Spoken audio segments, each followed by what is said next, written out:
Hello guys, welcome to our channel. In this video we are going to talk about some underrated anime that you should give it a shot, so without wasting any time let's get started.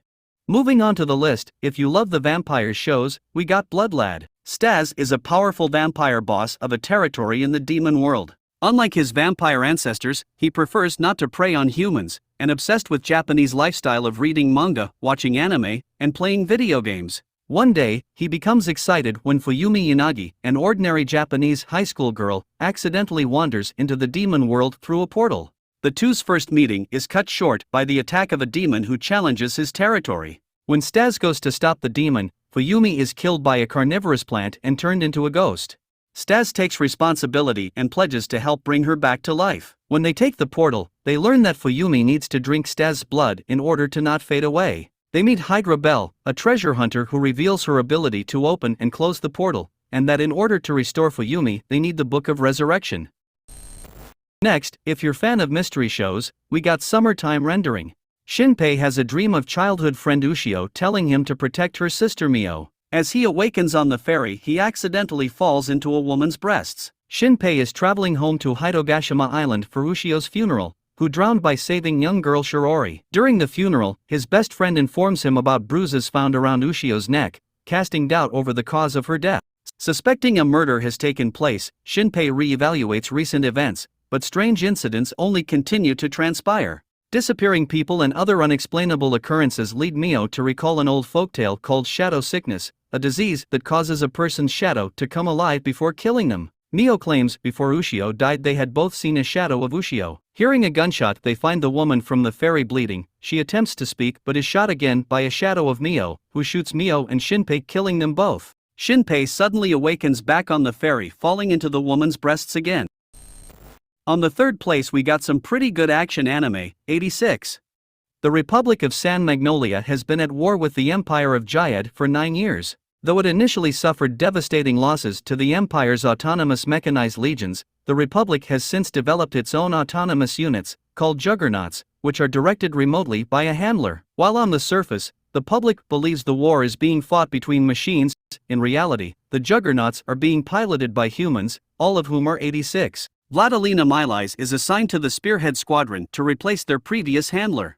Shunned by her peers for being a fellow 86 supporter, she continues to fight against their inhumane discrimination. Shiny Ainuzen is the captain of the Spearhead Squadron. Infamous for being the sole survivor of every squadron he's been in, he insists on shouldering the names and wishes of his fallen comrades. When the fates of these young souls from two different worlds collide, will it ignite the spark that lights their path to salvation, or will they burn themselves in the flames of despair? Those who are obsessed with time travel must watch Erased. The story follows Satoru Fujinuma, who occasionally experiences a phenomenon he calls revival. When a fatal incident is about to occur near him, he is sent a few minutes back in time to prevent it. He uses this involuntary ability to save a boy from a runaway truck, though he is hospitalized for a few days as a result. As he recovers, his co-worker praises him for his life-saving efforts. Later, he is visited by his mother, Sachiko, who reminds him of an incident that happened 18 years ago in their hometown in Hokkaido. Jun Shiratori, whom Satoru had trusted, was arrested for the kidnapping and murder of 3 local children, 2 of which were Satoru's classmates. The next day, as Satoru experiences another revival, Sachiko takes note of a man who seemingly attempted to kidnap a child. Looking into the matter, Sachiko deduces that the man was the true killer from 18 years ago, but before she can inform anyone, she is murdered in Satoru's apartment. Just as Satoru discovers Sachiko's body and is accused of killing her, his revival ability, for the first time, goes overboard by sending his 29-year-old consciousness all the way back to 1988 when he was an 11-year-old elementary school student in Hokkaido. Before we move on to the next anime, so far if you enjoy the video, don't forget to like and subscribe to our channel, and also comment down your favorite underrated anime. On the 5th place we got some dark anime called Dororo. The story revolves around a ronin named Hayakimaru and young orphan thief named Dororo. The ronin was born without limbs and facial features or internal organs, because of his father forging a pact with 48 seal demons, so that he might rule the land and increase its wealth and prosperity. In return, he promised the demons anything that they wanted. His mother forces to set him adrift on the river, rather killed by his father. The infant was subsequently found and raised by Jukai, a medicine man who used healing magic and alchemist methods to give the child prostheses. crafted from the remains of children who had died in the war. After the sensei was forced to send him on his way because he was attracting demons, the young man learned from a ghostly voice that by killing the demons responsible, he could reclaim the stolen pieces of his body and regain his humanity. While hunting the demons, Hayakimaru came across a young orphan thief named Doraro who thereafter travels by his side. On 6th place we got Hitman Reborn. A middle school student, Tsunayoshi, is chosen to become the 10th boss of the Vangola family, as he is the great-great-grandson of the first Vangola boss. Timoteo, current head of the family, sends Reborn, an infant hitman from Italy, to train the reluctant Tsuna. Reborn's chief teaching method is the dying will bullet, which causes a person to be reborn with a stronger self to execute his dying wish. The clumsy, underachieving Tsuna becomes stronger, more confident and willing, making him a suitable Vangola family boss despite his continued reluctance. Tsuna gets out of many scrapes on his way to becoming the Vangola boss, fighting escaped mafia convicts posing as Kokuyo Junior high school students and so many other mafia bosses in his way while making friends. Well, if you're looking for some zombie series, you should definitely check out Zombieland Saga. Sakura Minamoto dreams of becoming an idol. Unfortunately, reality hits her like a truck, and she dies in a sudden traffic accident. 10 years later, she wakes up in Saga Prefecture, only to find herself a zombie with no memory of her past. While still coming to terms with her demise, she meets a man named Kotaro Tatsumi, who explains that he has resurrected her and 6 other zombie girls from different eras for the purpose of economically revitalizing Saga by means of an idol group.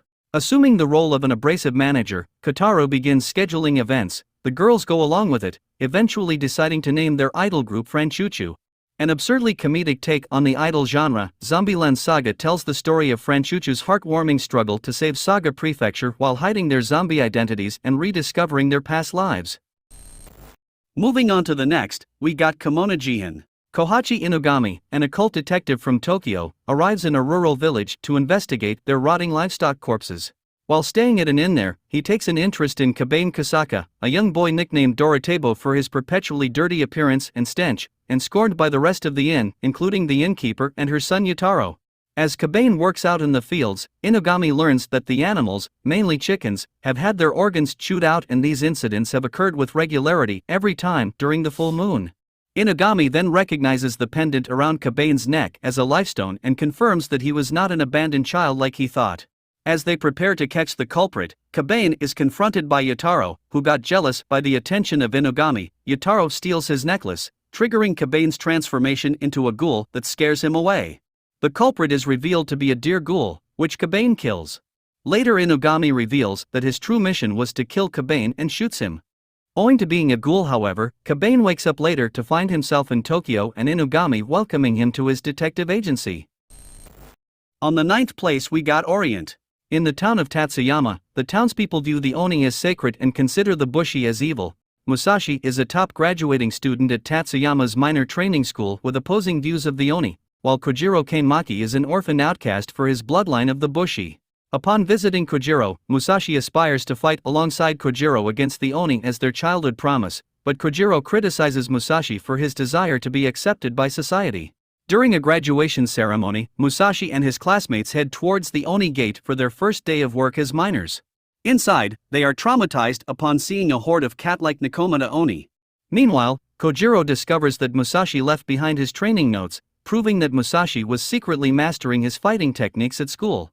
As Musashi is no match against one of the Nikomata Oni, Kojiro barges through the Oni gate with a motorbike called a Katetsu mount, having fetched Musashi's large pickaxe sword before assisting him in defeating the horde of Nikomata Oni.